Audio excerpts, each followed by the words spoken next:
From Vermont Public, this is The Frequency. I'm Liam Elder-Connors.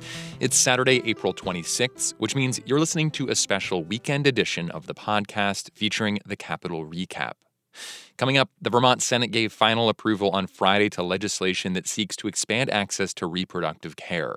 More on that in a moment. This June marks the third anniversary of a landmark U.S. Supreme Court decision that overturned Roe v. Wade. Many states are still adapting to the new legal landscape, and that includes Vermont, even though abortion is legal here. Earlier on Friday, the Vermont Senate gave final approval to legislation that seeks to expand access to reproductive care. And in this week's edition of the Capitol Recap, Vermont Public's health equity reporter Elodie Reed talks to State House reporter Peter Hirschfeld about what lawmakers are trying to do. Elodie, 2.5 years ago, Vermont voters went to the polls and gave overwhelming approval to a constitutional amendment that enshrines the right to abortion in Vermont's state constitution. Why is this still a live issue in the legislature? I think it's still a live issue in the legislature, not necessarily because Vermonters as patients need more protections around abortion care access, but because patients in other states that now ban abortion need access to that care. And Vermont is taking on the role of saying, look, this is legal here.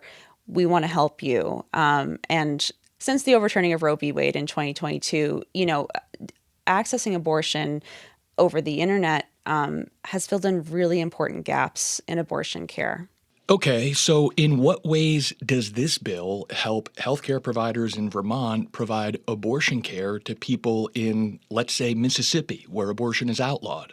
So I think probably the major thing is that this law updates Vermont statute to give someone abortion medication without having met them, without, Zooming with them.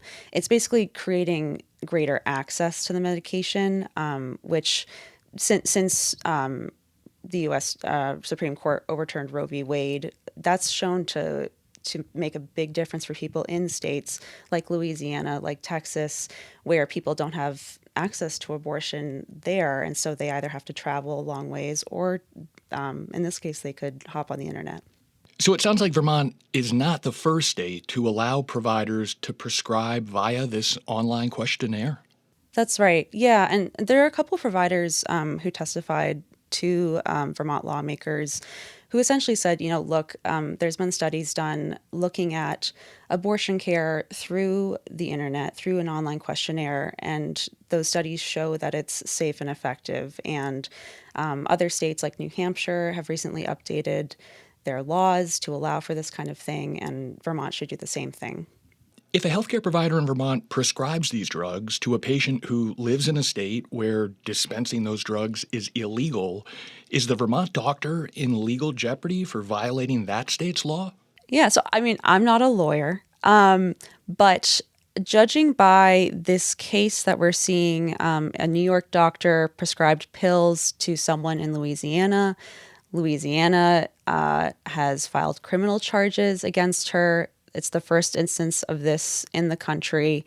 It certainly seems like providers who want to prescribe across state lines could be in some sort of legal risk.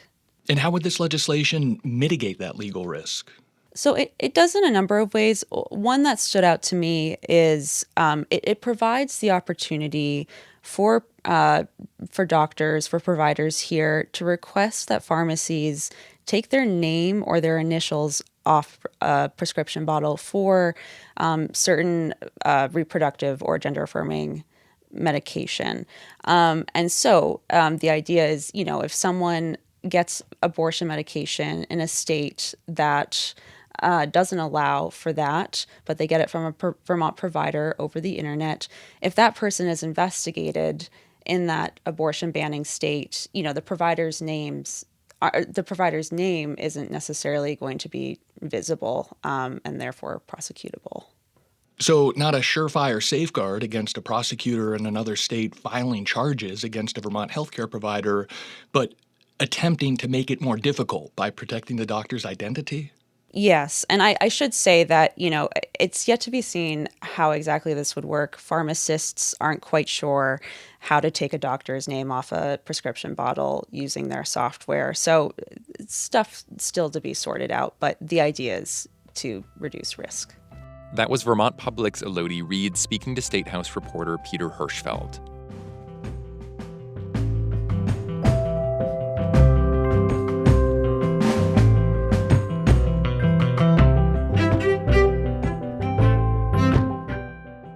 Thanks for listening to The Frequency. Today's episode was edited and produced by me, Liam Elder Connors, and our music is by Blue Dot Sessions. Mitch will be back on Monday. Have a great weekend.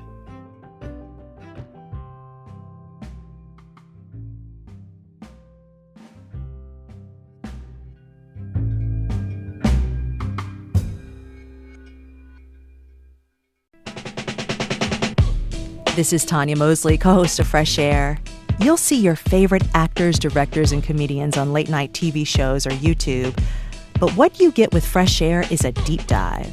Spend some quality time with people like Billie Eilish, Questlove, Ariana Grande, Stephen Colbert, and so many more. We ask questions you won't hear asked anywhere else. Listen to the Fresh Air podcast from NPR and WHYY.